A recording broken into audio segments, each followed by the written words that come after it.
구약 성경에 요나서 하면 가장 먼저 뭐가 떠오르시나요?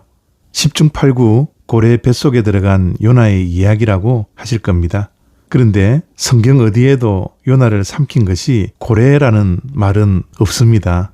그 사실을 알고 계셨나요? 구약 성경 원어인 히브리어에는 단지 큰 물고기라고만 기록되어 있습니다. 당시 사람들에게 고래는 친숙한 동물이 아니었으며 큰 물고기라는 것은 아주 깊은 바다에 거대하고 두려운 미지의 존재를 상징합니다. 그러나 분명히 기억해야 하는 것은 이 물고기 뱃속 이야기는 단순한 동화가 아닙니다. 또한 예수님께서 자신의 죽음과 부활을 예언하시면서 직접 인용하신 구약의 유일한 사건이기도 하죠.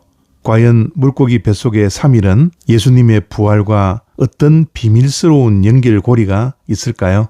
요나서에서 우리가 놓치지 않아야 할 이 비밀을 풀어야 요나서를 완전히 이해하게 되는 것입니다. 요나서는 기원전 8세기경 북이스라엘 여로보암 2세 때 활동한 예언자 요나에 대한 말씀입니다. 요나는 남쪽 유다와는 관계가 없었고 북이스라엘의 선지자였습니다. 그 당시 북이스라엘은 영토 확장과 경제적 번영의 시기였으나 영적으로는 극도로 부패했습니다.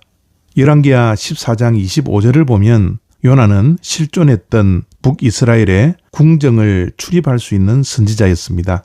큰 물고기가 동화가 아닌 것처럼 요나도 허구의 인물이 아닌 것이죠. 요나서를 읽으면서 이런 질문을 할 수 있을 것 같습니다. 아무리 그래도 그렇지 잔인하기로 유명한 대제국 아시리아의 수도 니느웨 사람들이 일개 이방 선지자의 설교를 듣고 왕부터 짐승까지 회개했다는 게 말이 되나요? 이거 꾸며낸 이야기의 냄새가 납니다. 라고 요나서를 역사적 사실이 아닌 동화나 신화로 생각할 수도 있습니다.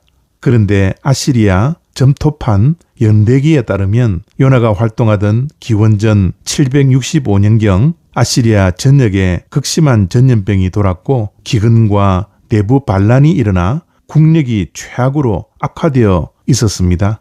또한 기원전 763년 니느웨 상공에 거대한 계기일식이 일어났음이 천문학적으로 검증되었습니다. 고대 근동에서 계기일식은 신의 분노와 국가적 멸망을 뜻하는 가장 무서운 징조였습니다.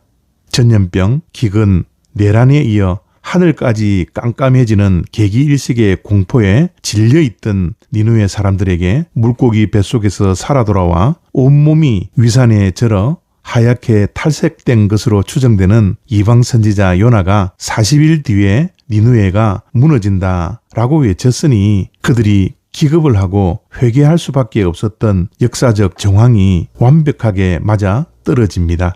그런데 문제는 아시리아는 전쟁 포로의 가죽을 벗기는 등 정말 지독하게 잔인한 군사 제국이었습니다. 이런 니느웨로 가라는 말씀을 듣고 요나가 도망친 것은 니느웨가 무서워서가 아님을 기억해야 합니다. 저 잔인한 원수들이 회개해서 용서받으면 어떻게 할까라는 배타적인 애국심과 증오 때문이었습니다. 그래서 요나서는 역사적 사실을 말씀하는 것이지 재밌는 동화나 신화가 아님을 꼭 기억하시면서 요나서를 바라보아야 합니다. 요나서는 4장으로 구성되어져 있습니다. 그런데 각 장에 숨겨진 흥미로운 포인트도 놓쳐서는 안 됩니다. 정말 요나서는 참 재미있고 흥미로운 말씀입니다. 1장에서 요나는 계속해서 내려갑니다. 욥바로 내려가고 배에 내려 타고 배 밑창으로 내려가 눕고 깊은 바다로 내려갑니다. 하나님을 피하는 삶의 영적 하강곡선을 단어의 반복으로 보여주고 있죠. 참 아이러니하게도 선지자인 요나는 영적으로 잠들어 있었고 오히려 이방인 선원들이 하나님을 두려워하며 요나를 살리려고 필사적으로 애를 씁니다. 2장에서는 물고기 뱃속에서 3일 동안 갇혀 구원의 기도를 드리는 요나를 만납니다. 처음에 말씀드렸던 것처럼 고래가 아닌 큰 물고기의 생물학적 정체는 무엇일까요? 수염고래는 목구멍이 좁아 불가능합니다. 실제로 지중해에도 서식하는 향유고래나 백상아리는 인간을 통째로 삼키고도 생존시킬 수 있는 신체적 조건을 가지고 있습니다. 실제로 19세기 말 향유고래 뱃속에 삼켜졌다가 하루 만에 살아 돌아온 선원 제임스 바틀리의 기록이 존재합니다. 그러나 그 큰 물고기를 어떤 특정한 정체는 말씀하지 않았다라는 것 정도로만 기억하길 바랍니다. 요나의 기도는 겉보기에 매우 경건해 보였습니다. 그러나 찬찬히 뜯어보면 자신의 불순종에 대한 회개는 단 한마디도 없습니다. 나는 성전을 바라봅니다. 구원은 여호와께 있습니다. 라며 자신은 여전히 의롭다는 이기적인 태도를 보일 뿐이죠. 2장에서 흥미를 가지고 보아야 할 포인트는 예수님은 신약 성경에서 서기관 및 바리새인들이 기적을 보여달라고 요구할 때 악하고 음란한 세대가 표적을 구하나 선지자 요나의 표적밖에는 보일 표적이 없느니라 라고 말씀하셨습니다. 요나가 밤낮 사흘 동안 큰 물고기 뱃속에 있었던 것 같이 인자도 밤낮 사흘 동안 땅속에 있으리라 말씀하셨죠. 일각에서는 예수님께서 단순한 교훈용 우화나 동화를 인용한 것이 아니냐라고 묻습니다.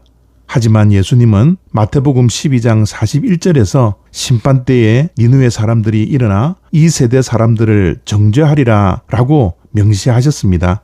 만약 요나와 니느웨가 가상의 신화라면, 재미삼아 했던 동화라면 실존했던 역사적 인물들이 상상 속 가상의 인물들에게 심판을 받는 모순이 생기게 되죠. 따라서 예수님은 자신의 실제 육체적 죽음과 실제 부활이라는 인류 역사의 핵심 팩트를 예언하시면서 그와 1대1로 대응하는 실제 역사적 사건으로 요나의 3일을 인용하셨던 것입니다. 구약의 요나 사건은 예수님의 실제적인 죽음과 부활을 통해 비로소 완성되는 역사적 보증서였던 것입니다. 3장은 토해내진 요나가 니느웨로 가서 심판을 선포하고 온 성읍이 회개합니다. 흥미로운 것은 요나는 걸어서 사흘이나 걸리는 큰 도시 니느웨에서 단 하루 동안 딱 5단어만 외쳤습니다. 40일이 지나면 니느웨가 무너지리라. 망하길 바라는 마음에 하나님이 왜 심판하시는지, 어떻게 해야 살 수 있는지 다 빼놓고 요나는 성의 없이 외치기만 했습니다. 그러나 요나는 실패하기를 바라고 대충 외쳤지만 니느웨 전역에 놀라운 영적 각성이 일어납니다. 이것은 요나의 웅변술이나 능력이 아니라 오직 하나님의 살아있는 말씀의 역사가 완벽하게 증명되는 순간이었습니다. 또한 가축들에게 베옷을 입고 금식하는 것이 동화 같다라고 생각할 수도 있겠죠. 그러나 가축들이 스스로 회개 기도를 한 것이 아니라 고대 근동에는 국가적인 큰 비극이나 극단적인 심판의 위기를 맞닥뜨렸을 때 신에게 극도의 절박함을 보여주기 위해 키우던 가축들까지 물과 여물을 먹이지 않고 애도의 표시인 베옷을 입히거나 털을 깎아 통곡하게 만들었던 역사적 풍습이 존재했습니다. 다시 말씀드리면 요한복음 3장에 기록되어져 있는 말씀은 꾸며낸 허구가 아니라 멸망 선포를 듣고 기급한 니느웨 왕과 백성들이 자신들의 온 가축까지 동원해 신 앞에 자비를 구했던 가장 철저하고 처절한 역사적 리얼리티의 증거입니다. 이제 마지막 4장 말씀에는 니느웨가 용서받자 요나는 화가 나 죽고 싶다라고 합니다. 그러자 하나님은 박넝굴과 벌레를 통해 요나를 훈계하시죠. 참 재밌는 것은 요나는 12만 명의 니느웨 사람들의 목숨보다 자신에게 그늘을 만들어주던 박넝굴 하나가 시들어버린 것에 더 분노합니다. 정말 요나는 자기 중심적이고도 이기적인 인간의 실상을 적나라하게 나타냅니다. 그런데 4장의 비밀 가운데 하나는 결말이 없는 것입니다. 요나서의 마지막 구절 4장 11절은 하나님의 질문으로 뚝 끊겨버립니다. 하물며 이 큰 성읍 니느웨에는 좌우를 분별하지 못하는 자가 12만여 명이요 가축도 많이 있나니 내가 어찌 아끼지 아니하겠느냐 하시니라. 이 말씀 이후 요나가 하나님 앞에서 회개했는지 끝까지 화를 냈는지 성경은 알려주지 않고 미완성처럼 끝이 납니다.